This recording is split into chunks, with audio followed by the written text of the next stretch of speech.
मौजूद है प्रोफेसर सत्यकेतु जी। इनसे इस पुस्तक के बारे में बातचीत करते हैं। नमस्कार सर। नमस्कार सर, सबसे पहले तो आप ये बताइएगा कि इस पुस्तक का जो शीर्षक है आप उससे कितने सहमत हैं? देखिए, एक बड़ी प्रसिद्ध उक्ति है, यह प्रेम को पंथ कराल महा तलवारी के धारी पे धावनो है। तो ये जो प्रेम का रास्ता होता है ये बड़ा कठिन रास्ता होता है और विपरीत परिस्थितियों में प्रेम सबसे ज्यादा उपज कर हमारे सामने आता है।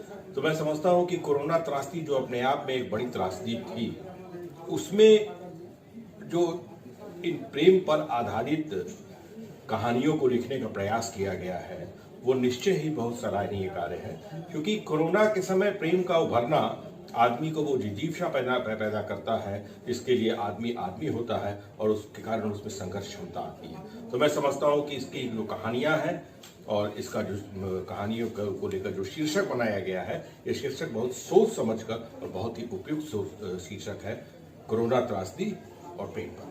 सर, इस पुस्तक के संग्रह पर बातचीत करते हुए आपने बताया था कि जो भाषा होती है उसके अंदर शिल्प का बहुत महत्व होता है। तो इस पुस्तक में जो भाषा शैली यूज की गई है या जो शिल्प है उस पर आपके क्या कहना है सर? देखिए, शिल्प का निर्माण तो भाषा से ही होता है और अच्छी भाषा एक अच्छे शिल्प के निर्माण में बहुत सहायक होती है और बिना किसी अच्छे शिल्प के अच्छी कहानी नहीं लिखी जा सकती है। और यही कारण है कि मैं बार बार कहता हूं कि कहानी में जो कहन होता है वो कहन होना चाहिए और कहन के लिए शिल्प का प्रयोग सबसे ज्यादा जरूरी होता है। यानी आप अपनी कहानी को कह कैसे रहे।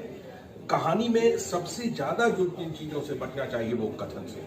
कथन आते ही कहानी की आत्मा मर जाती है, तो उसमें जितना कथन कम हो और कहन जितना हो और शिल्प के माध्यम से वो कहन सामने आता है तो कहानी निश्चित रूप से सशक्त कहानी के रूप में हमारे सामने आती है। सर, जैसे कि ज्ञानेश जी की ये पहली पुस्तक है और पहली पुस्तक में आपने इसको अच्छे से पढ़ा है, इसकी भाषा शैली को प्रयोग किया है, तो आप क्या देख पाते हैं कि भविष्य में किस तरीके के अच्छे लेखक साबित हो सकते हैं? निश्चित रूप से इनके एक अच्छे कथाकार बनने की संभावना है, क्योंकि मैं जब भाषा पर बात करता हूँ कुछ चीजों की कमी है अभी, जो किसी भी पहले रचनाकार में वो कमी हो सकती है और रहती भी है। कोई पहले ही अपनी रचना में बहुत बड़ा रचनाकार नहीं हो जाता है, लेकिन भाषा को लेकर इनको और सतर्क रहना चाहिए।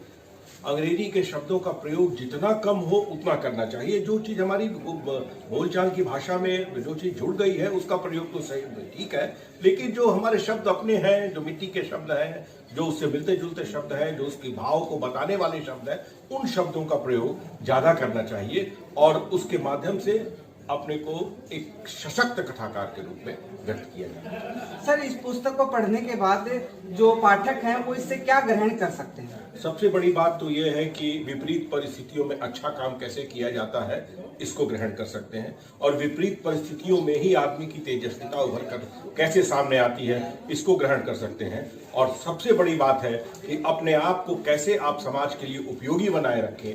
ऐसे समय में जब सारा समय अपने एक समय रुक सा गया था और सब हम अपने अपने घरों में बंद थे, उस समय अगर कोई इस तरह की कहानियां लिख रहा है, अपनी रचनात्मकता को बनाए हुए है, तो यह हमारे विद्यार्थियों के लिए, हमारे समाज के लिए एक बहुत बड़ा अपने आप में संदेश जाता है।